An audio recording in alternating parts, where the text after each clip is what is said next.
So for any of us in this room today, let's start out by admitting we're lucky. We don't live in the world our mothers lived in, our grandmothers lived in, where career choices for women were so limited. And if you're in this room today, most of us grew up in a world where we have basic civil rights. And amazingly, we still live in a world where some women don't have them. But all that aside, we still have a problem, and it's a real problem. And the problem is this: women are not making it to the top of any profession anywhere in the world. The numbers tell the story quite clearly. 190 heads of state, 9 are women. Of all the people in parliament in the world, 13% are women. In the corporate sector, women at the top, C-level jobs, board seats, tops out at 15–16%. The numbers have not moved since 2002 and are going in the wrong direction. And even in the nonprofit world, a world we sometimes think of as being led by more women, women at the top, 20%. We also have another problem, which is that women face harder choices between professional success and personal fulfillment. A recent study in the US showed that of senior managers, of married senior managers, 2/3 of the married men had children, and only 1/3 of the married women had children. A couple of years ago, I was in New York, and I was pitching a deal, and I was in one of those fancy New York private equity offices you can picture, and I'm in the meeting. It's about a 3-hour meeting, and 2 hours in, there's kind of needs to be that bio break, and everyone stands up, and the partner running the meeting starts looking really embarrassed. And I realize he doesn't know where the women's room is in his office. So I start looking around for moving boxes, figuring they just moved in, but I don't see any. And so I said, "So did you just move into this office?" And he said, "No, we've been here about a year." And I said, "Are you telling me that I'm the only woman to have pitched a deal in this office in a year?" And he looked at me and he said, "Yeah, or maybe you're the only one who had to go to the bathroom." So the question is, how are we going to fix this? How do we change these numbers at the top? How do we make this different? I want to start out by saying I talk about this, about keeping women in the workforce, because I really think that's the answer.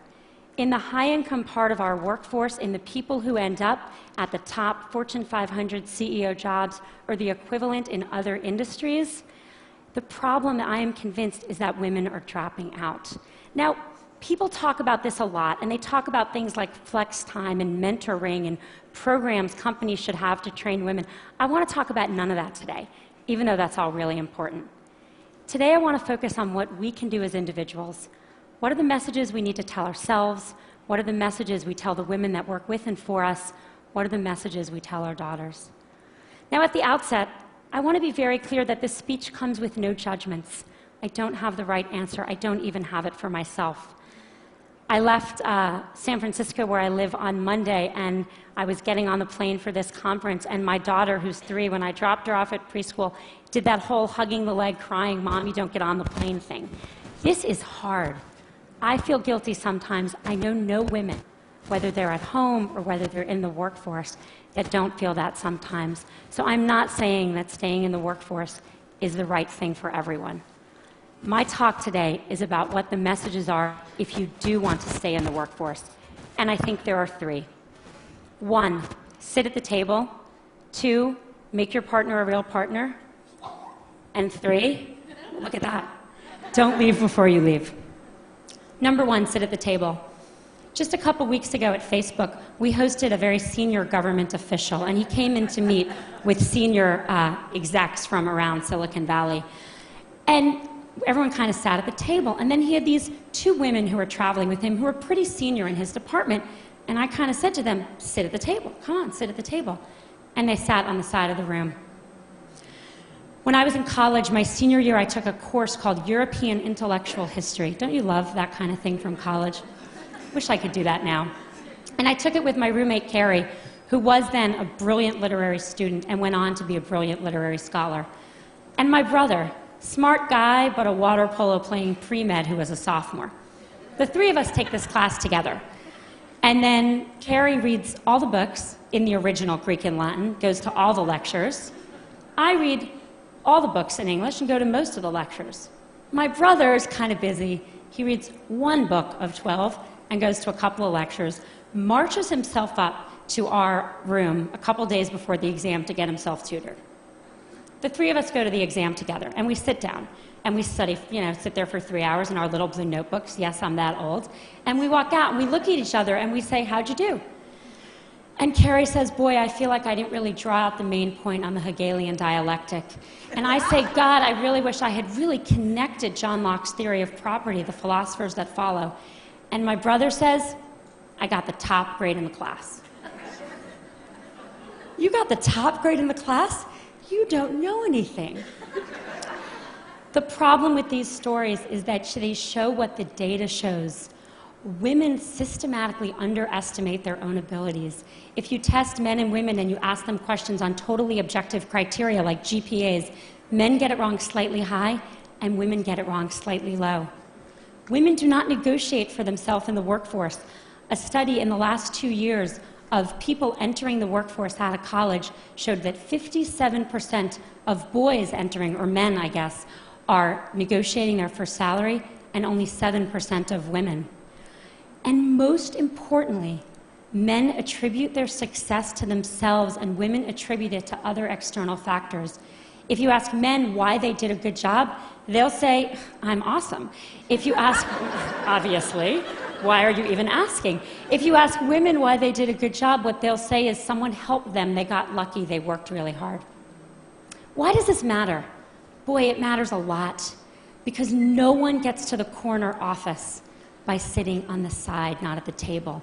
And no one gets the promotion if they don't think they deserve their success or they don't even understand their own success. I wish the answer were easy.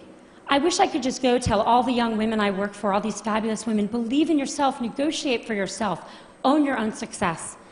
I wish I could tell that to my daughter.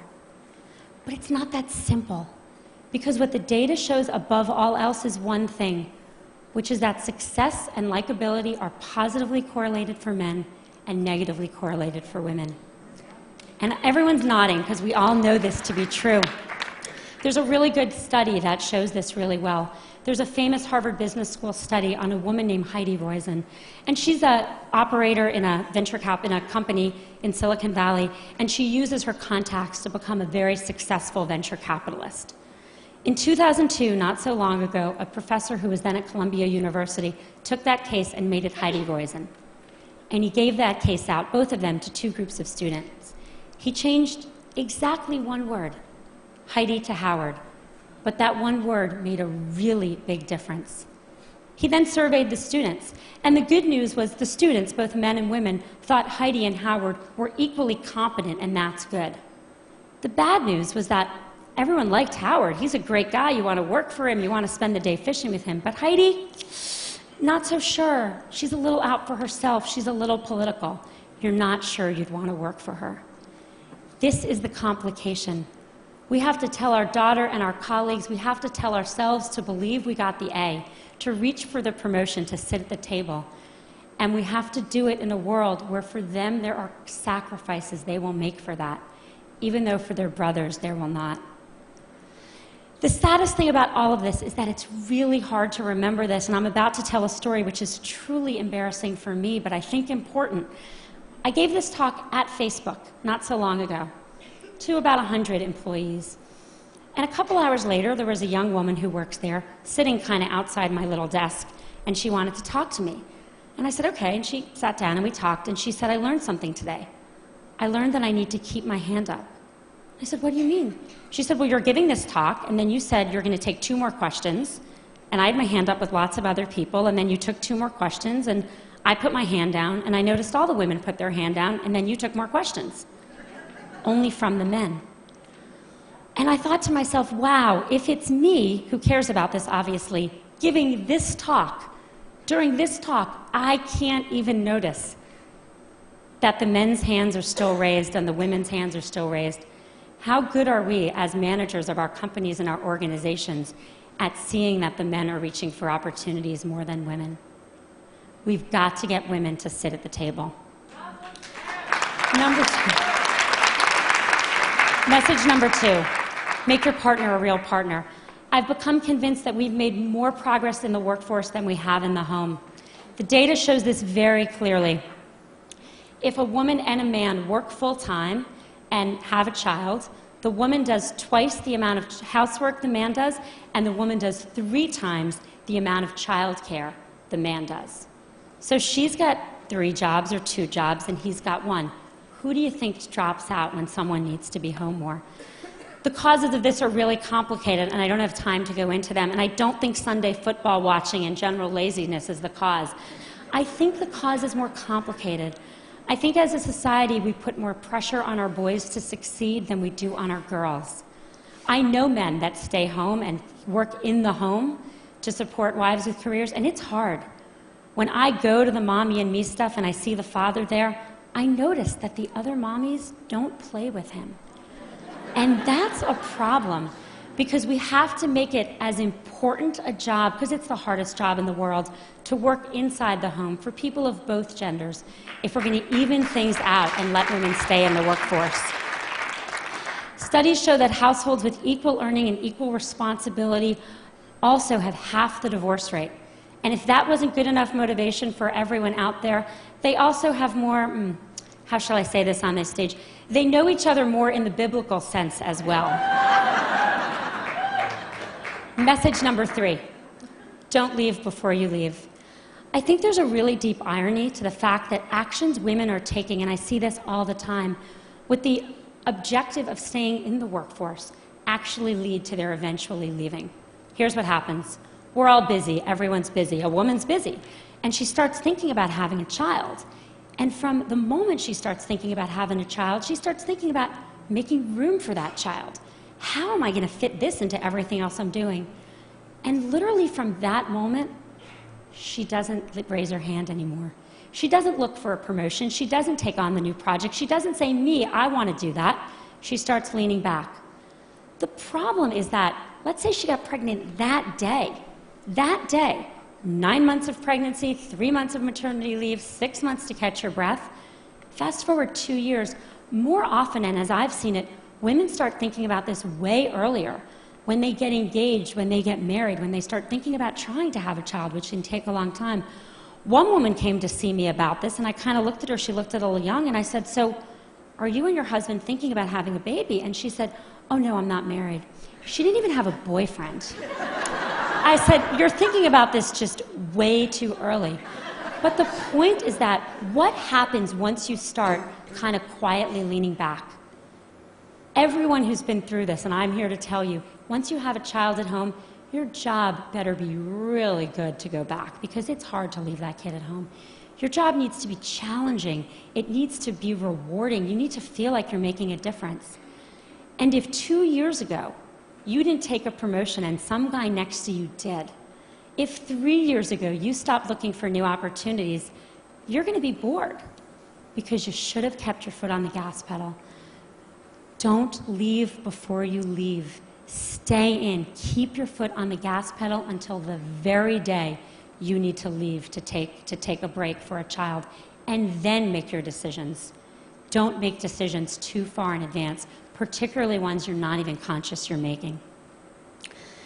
My generation, really sadly, is not going to change the numbers at the top. They're just not moving. We are not going to get to, we're 50% of the population. In my generation, there will not be 50% of people at the top of any industry. But I'm hopeful that future generations can. I think a world that was run where half of our countries and half of our companies were run by women would be a better world. And it's not just because people would know where the women's bathrooms are, even though that would be very helpful. I think it would be a better world. I have 2 children. I have a 5-year-old son and a 2-year-old daughter. I want my son to have a choice to contribute fully in the workforce or at home, and I want my daughter to have the choice to not just succeed, but to be liked for her accomplishments. Thank you.